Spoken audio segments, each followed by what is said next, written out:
شروع اللہ کے نام سے جو بڑا مہربان اور نہایت رحم والا ہے۔ حضور صلی اللہ علیہ وآلہ وسلم نے ارشاد فرمایا، 5 وقت نماز پڑھنے والوں کے لیے 5 انعامات۔ پہلا، رزق کی تنگی دور کر دی جائے گی۔ دوسرا، عذاب قبر سے محفوظ ہوگا۔ تیسرا، نامہ اعمال دائیں ہاتھ میں دیا جائے گا۔ نمبر 4، پل صراط سے بجلی کی تیزی سے گزرے گا۔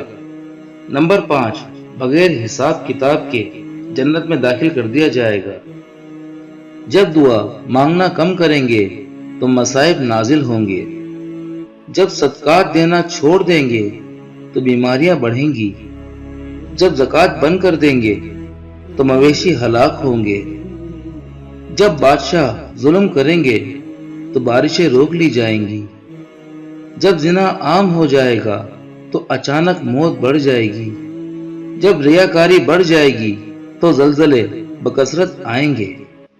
جب عہد شکنی کریں گے تو اللہ انہیں قتل کے ذریعے آزمائے گا۔ جب خدا بندی کے خلاف فیصلے ہوں گے تو ان پر ان کے دشمنوں کا غلبہ ہو جائے گا۔ جب ناپ تول میں کمی کریں گے تو ان پر قحط مسلط کر دیا جائے گا۔ اللہ ہم سب کو نیک اعمال کرنے کی توفیق عطا فرمائے، آمین۔